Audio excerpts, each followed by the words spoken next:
today we'll be interviewing my mother. I chose her because she is a very inspiring person and a great mentor in general. And we're going to ask her a few questions just to see how she became the woman she is today. And starting with the first. So, just throughout life, what drives you and has kept you going and striving? Throughout life, I think what has kept me going is just being alive and well, Mm-hmm. being able to see and move my body parts and able to walk. It's almost like my worship to God for allowing me to be able to still move and be in my right mind. I Mm-hmm. want to do amazing things every day. I want to make the most out of every day. I want to inspire my children. I want to inspire my grandchildren. So, whatever I'm doing, I take it very seriously. I've always been a very driven person, even when I was really young.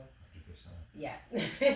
So I'm always striving to be the best at whatever I do, and it's almost like it's not that deep, just like worship, being able to get up and move. So I try to get up and move every day. I try to bless people and just try to live a good life while I'm here. So that's what kind of keeps me going. And of course, you guys Mm-hmm. keep me going and moving every day. So That's nice. That's good to know. Let's see. Now, what lessons throughout your life shape you to be just who you are today? Just what did you go through, like let's say mistakes or just past? What's shaped you into who you are today? I think life experiences shape you into who you are. Mm-hmm. It's been a multitude of things from when I was little to now. Losing family members will kind of change how you live your life. You know, Mm-hmm. it's taught me to spend time with people that I love, to live very intentional, to make time for people that I love. No matter how busy I am, I'm going to show up for people that I love in this life because you never know when they're going to be, taken away from you. Other life lessons are just, watching people maybe get sick, you kind of Mm-hmm. change the foods that you eat when you're younger. You start learning more about, eating healthier and kind of being able to sustain a healthy lifestyle. So just seeing things throughout life and experiences, it'll kind of make you change up the way you eat, the way you live, Yeah. things that you do. So now things that used to be important to me when I was younger are not as important now. Mainly I focus on like my family and my friends and relationships and spending Yeah. time with people that I love. It's a part of growing up. Yeah. Mm-hmm. Now, how did you find out your passion? What led you to like just doing what you do every day? Man, that's well, that's a funny funny Mm-hmm. story. When I was younger, I wanted to be a news broadcaster because I just thought that was something cool to do. I could be like a local celebrity, something very positive, seeing a black woman on TV in a positive light. And then once I had children, my focus shifted. It Sure focused did. on being at home with you guys and raising my children myself, not having you guys in daycare all the time. And while I was home taking care of you guys, I had more time to like decorate for your birthday parties and do really fun stuff to celebrate your lives. And I kind of fell into making cakes for you. And I had no idea that I would love it so much and that God had given me a gift in that area of my life where if someone can dream it up or it's an idea for a cake, I can actually make it happen. So my passion basically came from being able to still stay home with my children while birthing a business at home that is very successful. And I had no idea that was my passion at all. I think that's just a path that God laid out for me. And I'm very Mm-hmm. fortunate that now I know exactly what I want to do, which is cake design. And it just gives me all the free time to still be a mom and a wife and be there for people that I love. So it's like the perfect balance for my life. That's good because it's not always going to be your first choice that you end up doing all the time. Some people accidentally fall into things, and Yeah. yeah. And I accidentally Mm-hmm. failed. Very successful though. Thank you. All right. Now, as someone who is influenced by you, who mentored you? Who made you who you are? My grandmother, for sure, influenced me, my paternal grandmother, and Mm-hmm. made me who I am. She is just the best person. Your great grandma, the best person in the She world. is. The most loving, praying. Everybody loved her, giving, selfless person you ever wanted to meet. And when I was little, I saw how everybody gravitated to her and how everybody loved her and just her sweet spirit.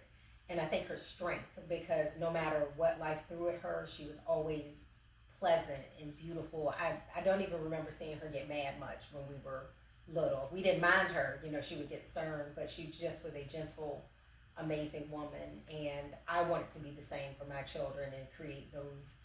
Um, I want it to be strong, to make you guys strong and be able to weather anything.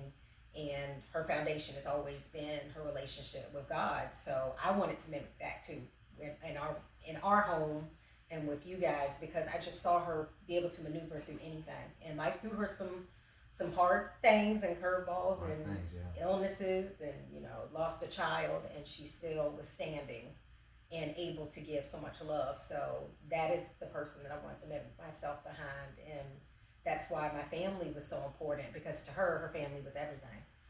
Under God, that's my first job, is raising a great, healthy family. And then the career comes next.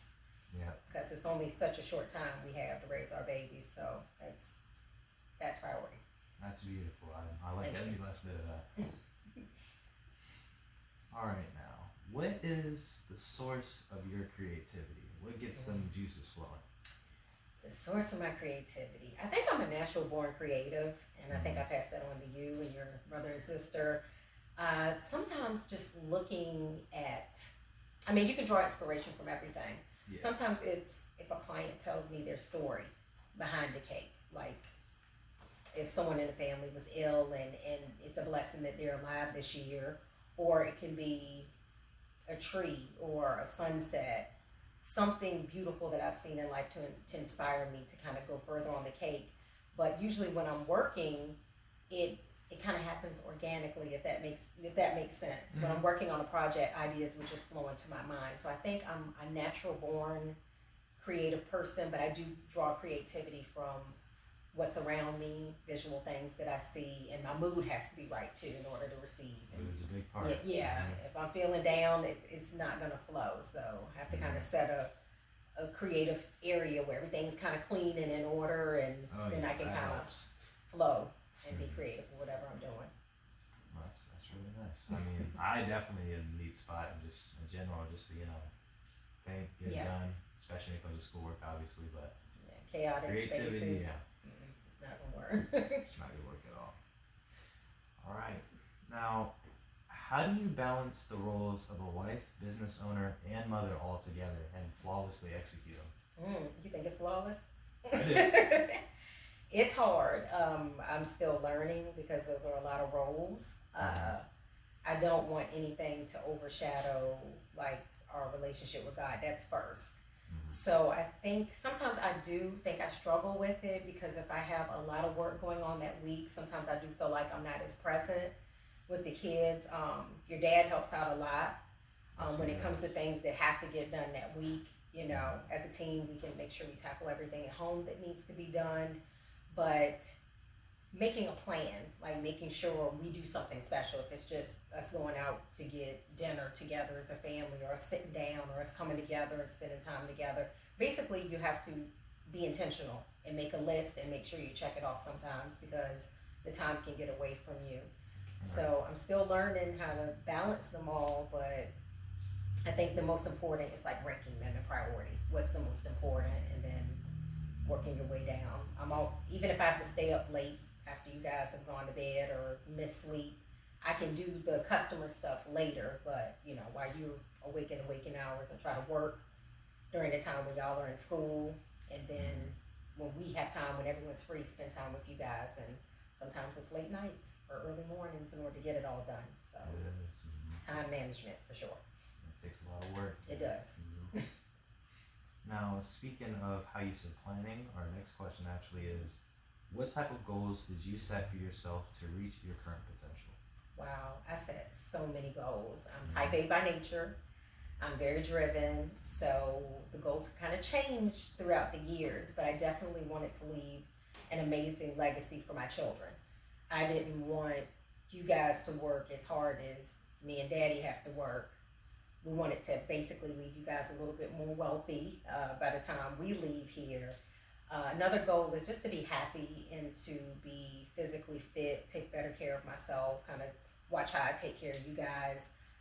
Any mistakes that I made when I was young, wanted to make sure that we communicated those to you so you wouldn't make the same mistakes. Mm-hmm. So I think a lot of my goals were just wanting to be financially stable, leave wealth for my children and my children's grandchildren, just to leave a good name for myself, um, raise amazing kids that were selfless and just beautiful people, and just live a good life while you're here because life is so short.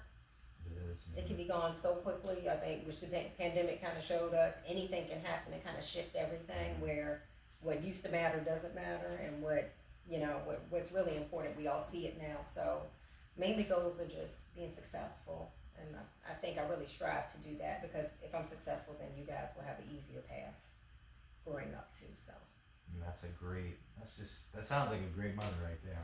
thank Honestly. you. Now, this is a big one because I feel like in general, in just lower times, and especially like now, this might be harder for people to do. But you can answer right here. How do you stay so optimistic? Hmm. These, like you say, during this time, it's very hard to stay really optimistic. Right now, I'm actually struggling to stay optimistic. We've had a lot of major loss in our family during this a very short period of time. And I'll say it and keep saying it. God is number one. Mm-hmm. So when I'm at my lowest, He can definitely keep me grounded. And being intentional about trying to shift your focus from what negative is going on to what's positive or what's going right.